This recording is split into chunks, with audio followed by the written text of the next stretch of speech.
Can you believe it's been 25 years since this came out? Well, you better believe it.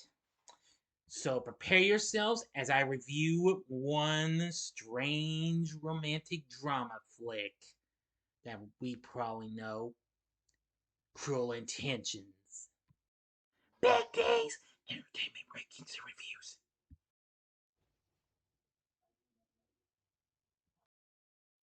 So, greetings, my fellow YouTubers, and welcome to Big D's Entertainment Rankings and Reviews.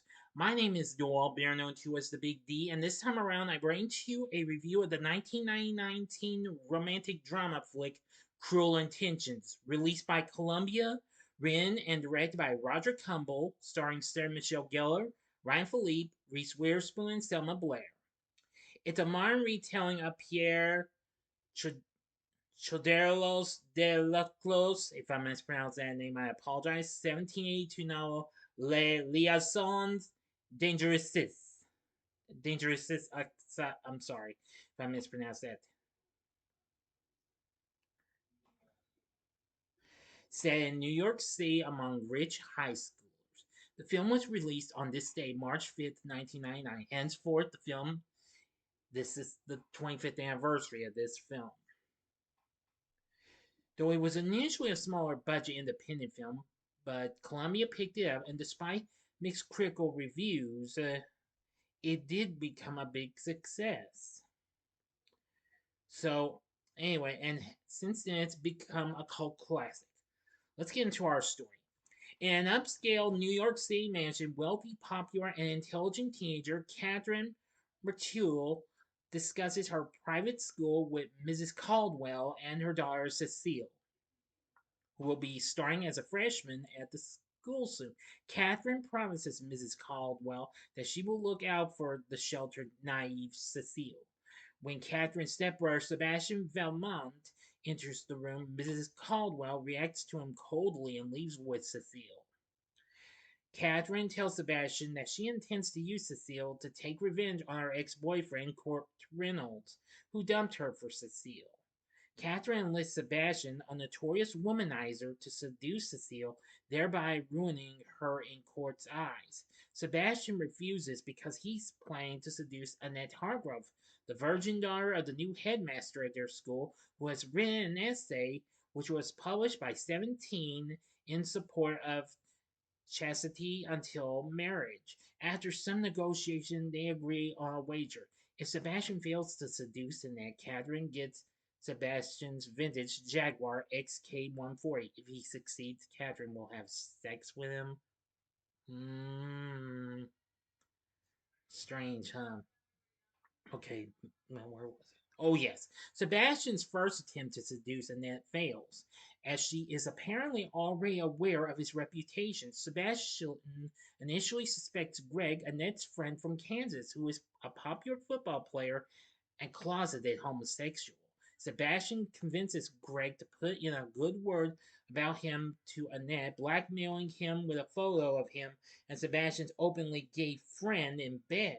Sebastian also finds out that Mrs. Caldwell was the one who warned Annette about Sebastian.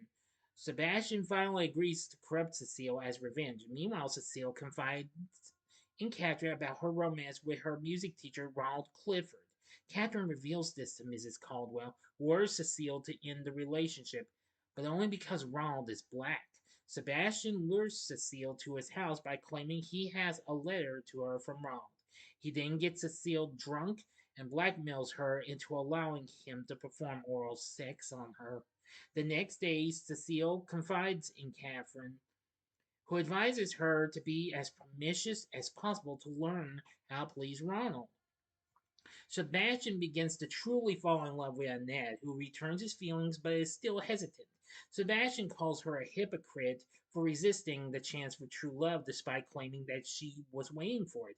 Annette finally relents, but Sebastian, confused about his own feelings, now refuses her. Annette flees to the estate of her friend's parents. Sebastian finds her, professes his feelings, and they make love.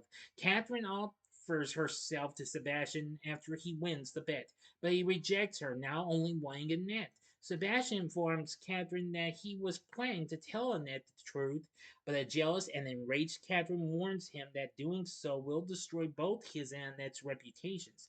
Sebastian lies to Annette, claiming that she was just a conquest and that he has no real feelings for her. Devastated, Annette tells him to leave. Sebastian informs Catherine that he has broken up with Annette and now wants his reward for winning the bet. Catherine reveals that he, not Annette, was the true target of her scheme, and that she manipulated him into abandoning Annette for her own amusement. She then dismisses him, telling him that she doesn't sleep with losers.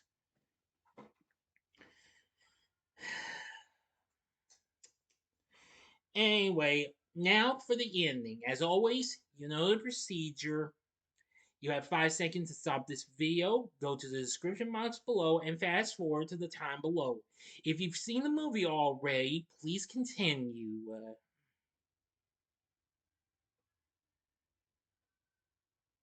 Okay, you've been warned. Sebastian tries to contact Annette to confess the truth and beg for a second chance, but she refuses to see him. He gives her his journal in which he has detailed Catherine's manipulative schemes, their bet, and his true feelings for Annette. Seeking revenge, Catherine calls Ronald, claiming that Sebastian hurt her and slept with Cecile. Ronald violently confronts Sebastian, and the ensuing fight migrates to the middle of the street. Annette tries to intervene but is thrown into traffic. Sebastian pushes her to safety but ends up getting hit by a taxi, and Sebastian and Annette confess their love for each other before he dies. At Sebastian's funeral, Catherine delivers a eulogy, but people start leaving midway through. Catherine rushes outside to find Cecile handing out copies of Sebastian's journal. As the details of her manipulations and drug abuse are made public, Catherine's reputation is finally destroyed. It is implied that the disapproving headmaster will expel her from the school, especially after finding cocaine hidden in the cross of her rosary. In the final scene, Annette drives away in Sebastian's car with his journal at her side, recalling their fondest moments together. End of story. So, what did I think of Cruel Intentions? Well, I am going to say this is actually kind of a guilty pleasure. I have seen this a few times and what have you. And yeah, this is a cult classic in my book. Now, when the film was released, it did pretty well. It made 75 million worldwide against its, well, almost 76 million against its 10.5 million budget. It lost at the box office because of Analyze This, which came out at the same time. I know I was thinking of reviewing that, but that's going to be on hold for now. But anyway, this film got 54% on Rotten Tomatoes as of now, saying this darkly comic drama and its attractive young cast are easy on the eyes, but uneven performances and an uninspired script conspire to foil this film. Now, Salon.com described the film as the dirtiest minded American movie in recent memory, and an honestly corrupt, entertaining picture is never anything to sneeze at. The New York Times said you have the queasy sense that the whole thing is just an elaborate stunt, and in this case, an exploitative one. The Chicago Sun-Times praised the film, stating that it was smart and merciless in the tradition of the original story. Definitely. Anyway, the film did still got well and what have you, and got nominated for several awards and what have you. It won pretty big. Most notably, if I recall, it was nominated for several MTV Movie Awards, where Sarah Michelle Gellar won Best Female Performance. She unfortunately lost the Best Villain role. However, and Selma Blair lost Best Breakthrough Female Performance. But however, she and Gellar won the Best Kiss Performance. Yeah, believe that, people. Anyway, yeah, I'm gonna say this film can be a little strange at times, but nevertheless, I feel like it was pretty good and what have you. I like the cast. I especially think Sarah Michelle Gellar turned out to be great as Catherine, and Ryan Phillippe as Sebastian, both of whom had more recently appeared in I Know What You Did Last Summer, almost a couple of years prior. Reese Witherspoon plays Annette, and I'm going to give her credit for that.